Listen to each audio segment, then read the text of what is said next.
So one of the things that, it's really hard to kind of avoid the topic of social media if you're thinking about doing any marketing. So it was really great to see lots of hands up with people who are marketers in the room, and I think I heard someone yell out, if you've got your own business, you're pretty much a marketer anyway, right? Yeah, everyone should be doing it. Yeah. So I think the thing to think about from a social media perspective, and I'll kind of zoom out a little bit, Michael, because that's just kind of how I roll.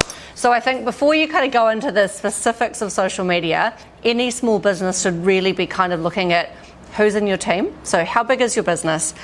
What resources have you got? So one of the biggest challenges with actually having a small business is you've only got so many people, right? So you might have someone you're really good at the thing that you do. So if you're a property manager, or if you're a real estate agent, whatever, if you've got a business because you're very good at that particular thing, that can be quite overwhelming sometimes to go, oh, you need to be on TikTok. Everyone's on TikTok. Where's the young person in the office that's going to go and do the TikToks for you? So before you kind of jump into throwing all your money into social media, and actually I'm going to kind of have a chat. I'm going to throw this back to Michael for a second. So Michael is a small business owner. I've thrown a lot of money at social media. Really good case example, actually. So what do you want to share with Jenny before I... About 3.5 months ago, one of my goals is to franchise Vouch one day. And I figured, well, I can't, at the moment, the only way I'm getting leads is through networking and through my own power of getting the person. That can't be if I'm going to be franchising it. Someone else has to do this part for me. So I was like, well, you know what? I'm in the social media space. I do media. I should be doing social media. So I paid someone $3,500 a month.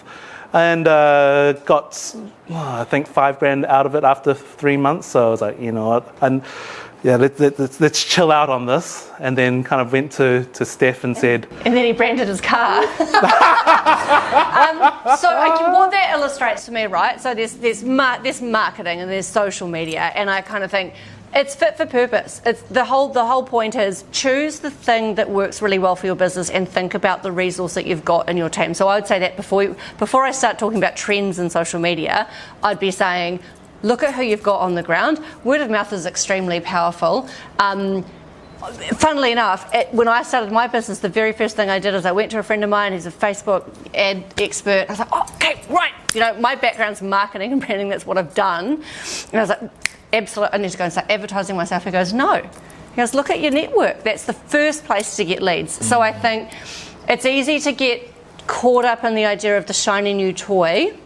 And it's not to say that there isn't a place for it, but I think I would always say go back to why you want to do it, right? So if you are running an e-commerce site and you're selling products to consumers, absolutely, you should be looking at things like video content, shoppable stuff on Instagram, like click here to buy now if you're running e-commerce. But if you're a real estate agent, one of the things that we see is that short form video content works really well, and that that's just look at what you're engaging with on your own social media and think about your customers and where they are. I'm going to also hand over to my LinkedIn expert over here and say, what would you add on that from a social media perspective? Well, there's a conversation that I had with Kim. He's here. A lot of people think that you can just put dollars into advertising and it's magically going to work. Some people. Where were you guys in my life? But it's about building a presence. It's about building trust, and it's about building a full experience before you try to enhance that and amplify your reach, right? So if you don't have that, it's about the brand and not just social media or performance marketing, right? Yeah, agreed. And then, if I want to build on that whole idea of where should we be investing our money as small business owners? There's lots of other things there's a lot of chat in the space that I work in with some of my clients. I literally had a conversation with a business owner today. We had put forward the idea of doing some influencer marketing. There's a lot of people who just go, influencers, I'm just not going to touch it. Now, that's fine, and this particular business owner had a terrible experience 2 years ago with paying someone a whole heap of money to do some paid content, didn't perform particularly. It was really average, the same as sending out a PR kit, right?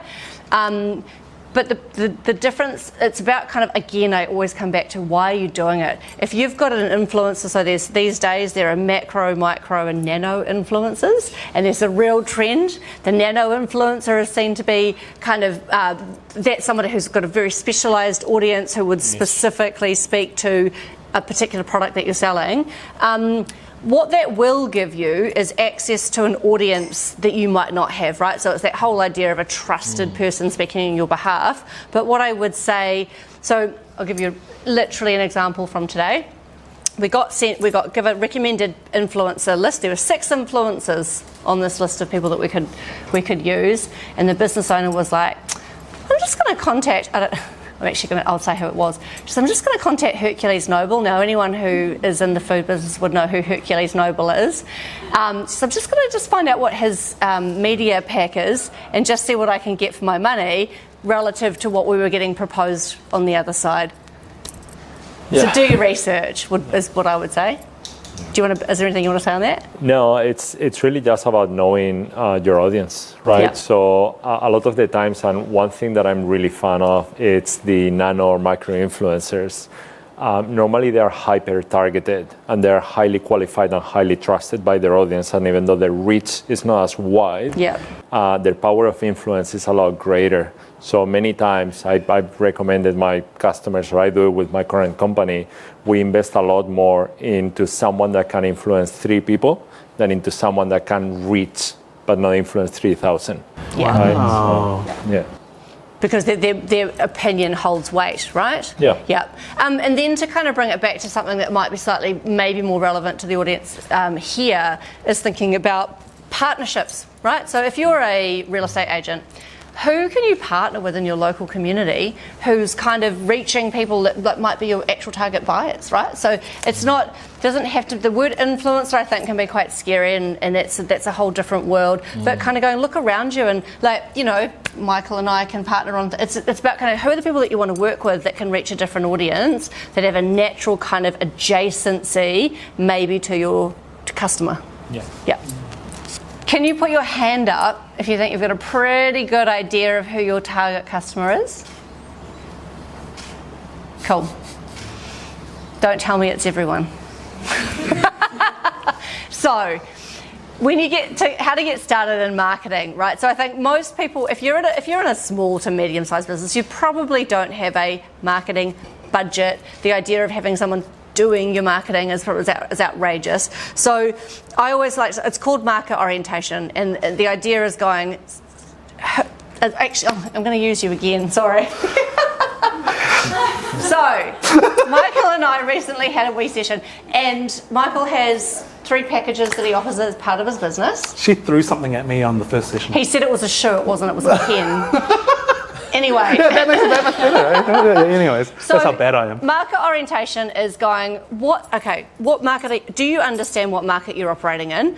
Who's buying the stuff that you're selling, whether it's your service or your actual product in the first place, and why are they choosing you in the first place? Like there's got to be a reason that you started your business because you felt like you could deliver something that somebody else wasn't. So in the Michael example, Michael has 3 package deals, package offers in Vouch video testimonial. I've given him some homework and I don't know if he's done it, but I said, look, I want to know who's buying your stuff, Michael. So you've got package A, B and C, and Michael's job was to go away and tell me all of the people who've bought packages A, B and C and start to see if there's a pattern. Because often data is your best friend. So everyone gets freaked out when they go, oh God, we can't buy data, it's really expensive, we can't go out and pay for this stuff. You've got it. And the idea of doing that is that Michael's got 3 packages. There might be a certain type of person that's always gravitating towards package C or package B. What that then will tell Michael is, I can go out and find other people like that because those people are more likely to buy that thing. And there's nothing. And if you want to talk about market research, go and ask your customers. Go and have a chat to them. That is the best thing you can do, and you don't need money to do it. That's good tips. Thanks. That's amazing. Thank you very much.